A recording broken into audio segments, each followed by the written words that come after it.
uwo nta wundi n'uwo bita Padiri Thomas Nahimana ukomeje guhirimbana avuga ngo umwaka wa 2029 agomba kujya kwiyamamariza kuba perezida w'u Rwanda byanze bikunze, akaba akomeje gushyiraho na guverinoma yita izo mu buhungiro nk'uko muza kubibona mu kanya. Abantu bagahita bibaza rero kuki Thomas Nahimana ahoza asunika ashaka kwiyamamaza, ese no gukunda igihugu cyangwa se no gukunda ubutegetsi? Wewe ubona ute? Ese uramuzi? Ninde? Ibyo avuga urabyemera? Ibyo avuga ntubyemera? Bimeze gute?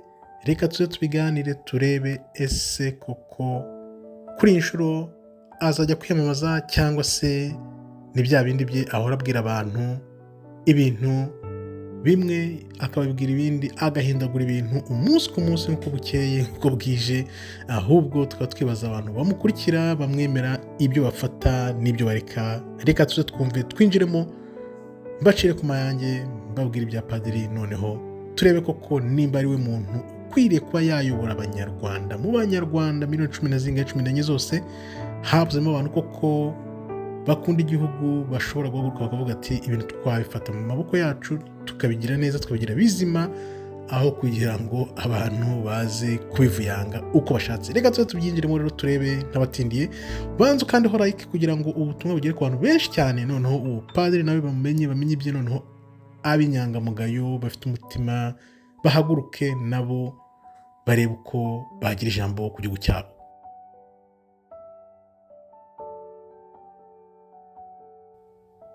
Reka nongere mbaha ikaze rero, mbaha ikaze, karibu mbaha ikaze kuri Rwanda. Uyu munsi rero tukaba tugiye kuganira kuri Padiri Nahimana, Thomas Nahimana, umaze iminsi avuga ngo ashinze ishyirahamwe impuzamashyaka rishaka kuyobora u Rwanda. Ikibazo cya mbere umuntu ahora yibaza, ese kuki Padiri Nahimana anyotewe ubutegetsi, agaragaza ibintu byo kunyoterwa ubutegetsi kuyobora u Rwanda? Ese niwe muntu abanyarwanda bakeneye? Ese yayobora u Rwanda akarushobora? Ese afite uburenganzira bwo kwiyamamaza cyangwa se gutekereza kuyobora u Rwanda? Yes, ariko kubera iki iteka ari buze imbere akaza imbere avuga ngo arashaka kuyobora u Rwanda iteka? Ni izihe ngamba afite zo kuzamura amashuri akeneye miliyari 2 ku mwaka z'amadolari? Ese kuki ubona abantu ashyira hamwe iteka avuga ngo bagomba kuyobora u Rwanda? Ubu nari ubwoko bumwe? Ese kwaba ari ukwihimura ku butegetsi buriho?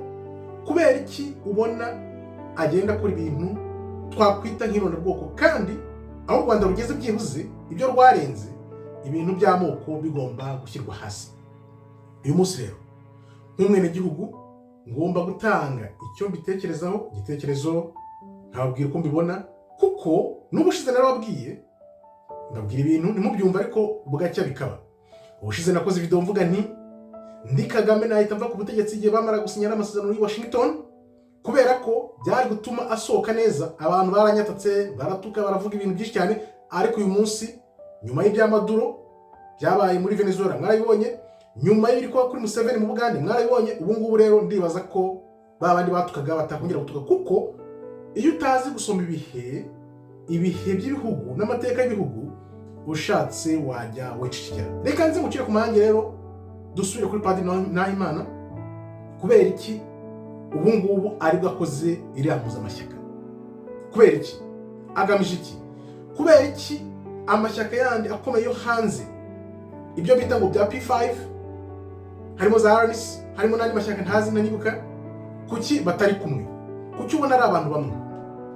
Mu minsi ishize burya iyo utekereje ikintu ugomba kugishyira mu bikorwa. Naratekereje ejo bundi habaye ikiganiro, Perezida wa Repubulika akora ikiganiro n'urubyiruko avuga ku mihanda idasanwa, ibintu by'ibibazo bihari, abantu barya za ruswa n'ibyo byose.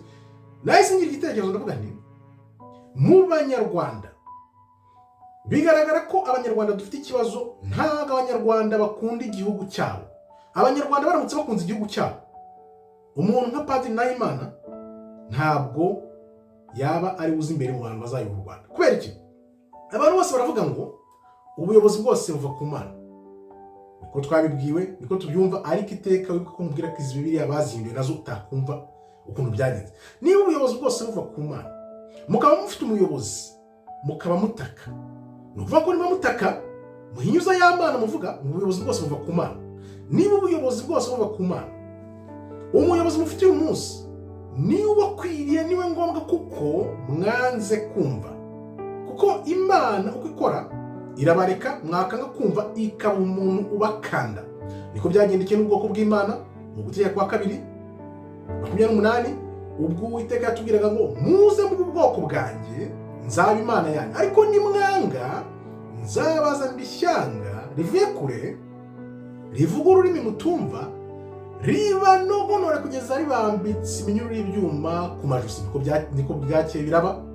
N'ubu rero mu Rwanda nkibazanye, habuze koko abantu b'inyangamugayo, yaba Abahutu yaba Abatutsi, abantu batarangwa n'ivanguramoko, abantu barangwa koko no gukunda igihugu, abantu bajijukiwe bize. Abo bantu barahari mu Banyarwanda, ndabizi ko bahari benshi beza b'umutima bakunda igihugu, ariko ikibazo ni kihe? Baricaye baricecekeye ntibavuga. Kubera iki? Iyo utavuze rero ugaceceka, Imana izabaha abo bantu bameze nk'abapadiri. Kuko Padiri Nahimana kuba abona iki gihe agasoma neza uko bimeze, akavuga ati igihe ni iki, reka mite mpuza ayo mashyaka, nubwo ari amashyaka ahuye huti hatarimo ayo yandi yo ku ruhande. Ese ayo yandi yo ku ruhande bizagenda gute? Ko nayo yagiye yiyomora.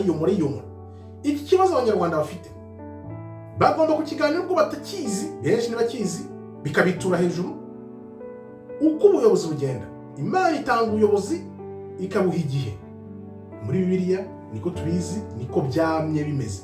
Urugero rufatika dukunda gukoresha urugero rwa Sawuli na Dawidi. Umwami Dawidi ataraba umuyobozi, Imana yamuhisemo. Imaze kumuhitamo, Sawuli yari akiri ku buyobozi azi ko agitegeka. Ariko igihe cya nyuma Sawuli yaje kubona ko Dawidi azamusimbura byanze bikunze, nibwo yashatse kumwica inshuro nyinshi cyane. Ni ukuvuga ngo rero Padiri nawe aragusoma akavuga ati ibi bintu niba bimeze gutya isi yose, noneho kubitira mu Bugande uko bimeze byigaragaza, ni ibimenyetso bigaragara ko impinduka zampatse ibihugu. Buriya ni ibintu birebire, abazungu bari guhindura ubutegetsi hirya no hino ku isi, noneho n'u Rwanda narwo rukazaziramo. Aribyo nakubwiye ubushize, narakubwiye nti uzi kureba yakuramo akarenge hakiri kare, kuko abazungu bafite imigambi mibisha. Kuki noneho Padiri Nahimana avuga ati reka muze abantu vuba huti. Noneho akaba yabihaye imyaka 3. Arabara akavuga ati mu myaka 3 wenda ibintu bizaba bimaze noneho kujya mu mucyo, ntacyo umuntu akishisha, ntacyo umuntu atinya, kuko igihe time makes sense of time. Wibuke ubwo nari kino gitabo ku Rwanda, uko ijuru ryagereje mu Rwanda mu mwaka wa 1994, jenoside yakorewe Abatutsi mu Rwanda mu 1994. Yes, mvugamo n'intambara, abapfuye mu ntambara uko byagenze, nkavugamo uko ingaruka z'ubwicanyi ndengakamere bwabaye ubwo bakoraga amaliste ya jenoside. Harimo n'abayitiranya bakabyitiranya, bafite ingengabitekerezo wagira ngo ntabwo bari mu Rwanda jenoside. Yes, ntawe uhakana ko abantu batapfuye, yaba za Kongo, yaba amashyamba, y'ibiki byose, ariko ibyo byose ni ingaruka. Ibyo rero niba Padiri wo atarabasha kubyumva ngo yicare hamwe n'abantu bandi ubundi bwoko bahuze, atavuga ngo ubuheza nguni, birana ubuheza nguni, ntabwo umbwira uzayobora u Rwanda cyangwa uzarana kuyobora u Rwanda muri iyi myaka turimo 2020 na 2027 ubushaka kwiyamamaza. Hari abantu tuvuga ko wenda ubutegetsi uvuga buzaba bwavuyeho, abantu bazamaze kuvaho bazaba bagihari, bizagenda gute? Hari abo bari hanze mutumvikana, bizagenda gute? Ni ukuvuga ngo biriya bintu byose ni ubuheza nguni. N'andi mashyaka ari ku ruhande nayo afite ubuheza nguni, kuko arahezanya. Niba abantu bananiwe kumvikana bari hanze, uzabwira ngo bazagera mu gihugu nibwo bazumvikana, nibwo bazakuyobora. Ndashaka ko Padiri amabije y'amashuri, amabije y'izo ministeri bavuga byose abizane hamwe, none turebe anyereke naho ayo mafaranga azayakura, koko noneho avuga ati ibyo bintu tubivanyeho turabirangije. Dukomeje rero, bigaragara ko ibi bintu bya Padiri Nahimana byo kuvuga ngo ari amazangara buri gihugu ni ibintu ahubwo bibangamiye ku moko, kuko ikibazo cy'amoko byanze bikunze kiracyahari. Kubera iki? Nuko ubona abantu bo mu bwoko bumwe ari bo bamwiyumvamo, noneho babandi bo mu bwoko bundi urumva ko iby'amoko noneho aho byari bigeze bishaka gushira, ni nkaho bishaka gushibuka. Urabona ko harimo inyota y'ubutegetsi, ntago ari inyota yo gukunda igihugu cyangwa se kugirira igihugu neza. Nkakubwirane ibi bintu bifite aho bihuriye na Kisekedi na Ndayishimiye mu Burundi. Nahimana yagize kugaragaza amafoto avuga ko yahuye na Kisekedi, hakaba harimo n'urwango wenda n'inzika kubera ko jenoside yakorewe mu Rwanda y'abatutsi ifitanye isano n'ibintu byose n'ingaruka. Kubera iki? Niyo mpamvu nkunda kuvuga nti hari igi hari n'inkoko niki cyabanje. Niba urebye ibintu bivugirwa hanze ukuntu bapfobya jenoside, kuki bayipfobya? Ntushobora gupfobya jenoside ngo noneho ngo uvuge ngo ibi bintu bizagenda gutya gusa. Narabikubwiye, ibi bintu nimba koko Bandayishimiye ba Kisekedi Padiri akazamo akumva ko wenda bamugira umuyobozi bamugira president, bakoresheje iki? Bo bumva ko bazajya mu matora bagakoresha iturufu ya nyamwinshi nkuko babona mu Bugande byagenze, nubwo mu Bugande atari amoko, ariko bakavuga bati buri bwo amatora noneho akomorewe tugiye kwiyamamaza tugakoresha iturufu ya nyamwinshi byakunda. Ibi ndabigarukira kubera iki? Kubera ko nibyo Padiri afite uburenganzira bwo kuba yakwiyamamaza, afite uburenganzira bwo kuba yakora ibintu byose ashaka, ariko aho ashaka gukata ikoni asubiza igihugu, wibuka ko hari ugutekereza kujya ku buyobozi, hari ukugera ku buyobozi, hari ukububamo, hari uko noneho n'ibihe bikwerekana. Ni ukuvuga ngo bikunze akaba yayobora mu gihe runaka kirekire, wenda nimba yamara imyaka 5, nimba wenda yaza kubahiriza manda akamara imyaka 4 5 akagenda, byaba rubuhoro. Ariko mu gihe kirekire bizongera bikurure cya kibazo cy'amoko cyagije u Rwanda muri 94, uko ijuru ryageragejwe mu Rwanda mu mwaka wa 1994, jenoside yakorewe abatutsi. Iki ni igitabo cy'abapaje 600 nanditse muri 2014 kibaho, kivuga ukuntu byagenze byose ku murongo, nta guca inyuma, atari kuvuga ngo wenda ubundi bwoko bwahejwe. No, yes, n'abandi bantu barapfuye mu bwoko bw'abahutu mu mashyamba, abarwanye, abagiye gutega bavuga ngo bari gutega inkotanyi ngo bagiye kurwana, uko byagenze ibyo babonye barabibonye, n'izindi ngaruka zabaye kuri jenoside. Urumva ibibazo bibaho, tuvuge wenda abantu batishora mu bwicanyi ngo bica abantu muri 94, ntago tuba tugeze ahangaho uyu munsi. Tugaruka kuri Padiri rero. Padiri aravuga ati mfite Kisekedi, mfite Ndayishimiye. Buriya mu Rwanda nanone tugaruye bwa butegetsi bw'ubwoko bw'abahutu, kuko turi nyamwinshi, tugategereza twazatsinda mu matora. Harimo abavuga bw'abahanuzi bw'amagayane, Rukara rw'igisage ruzaza, ibyo ntabwo tubizi. Padiri sinzi nimba ubuhanuzi abuzi, akaba ari we uri gutanguranwa n'ibyo bintu. Ni byinshi cyane bigaragaza ko nk'umwene gihugu ubona ko u Rwanda rufite ikibazo mu myaka 5-10 iri imbere. Niyo mpamvu tuza hano tukababera urumuri, kubera ubuntu twagiriwe n'Uwiteka bwo gusoma ibihe no gusoma abantu ibyo bagamije n'ibyo batekereza. Padiri Nahimana rero uyu munsi kuki namwifatiye ku gahanga, nuko yes, hari ibintu avugamo bimwe na bimwe ukumva wenda ashyira mu gaciro, ariko hari n'ibindi avuga ukumva ko ari umuheza nguni, aramutse ageze ku butegetsi byaba bindi, ahubwo noneho isura ye nyayo yahita igaragara. Nkaba ari ukuvuga nti reka mpamagarira abanyarwanda b'umutima bakunda u Rwanda koko byanyabyo bivuye ku mutima. Yes, abanyarwanda bafite ikibazo, yes, u Rwanda ruriho kandi ruzahoraho, kandi ikibazo cy'abanyarwanda kigomba gukemuka. Nuko kubera iki bizagenda gute? Tuvuge ko wenda abanyamahanga boceje igitutu ubutegetsi buri uyu munsi bakabukuraho, kuko uko bigaragara aba bazungu bafite gahunda ndende, baragukoresha, amara kugukoresha bakakuvanaho bakazana undi muntu utabazi. Niyo mpamvu ubona Kisekedi ngasigaje za Davos, ukabona abandi ntibajyayo, none ukavuga uti ibi bintu Nahimana afite makuru ki amwemeza ko uyu munsi aribwo yakora ira mpuzamashyaka bagakumira abandi bose. Ni ukuvuga ngo biriya bintu ni ikimenyetso gikomeye kikwereka ko u Rwanda rugiye gusubira noneho mu bibazo bikomeye kurusha uko byari bimeze ubu ngubu. Yes, urarira ngo umuntu arabakanze, uwo muntu nimba abakanze kubera iki? Kubera ingaruka z'ibyo abantu bakoze. Kuko wibuke natangiye nkubwira ko niba ubutegetsi bwose butangwa n'Imana, akaba yaratanzwe n'Imana, reka bakande kubera ibyo mwakoze, kubera izo ngaruka. Niko Imana ikora. Imana iyo ukoze ikibi irakureka ikazaguhanisha umuntu uzagukanda, nka rwa rugero nabahaye rwo mu Itegeko wa 2:28 uko byagendekeye ubwoko bw'Imana bw'abirabura n'ibitarubizi nabyo bimenye.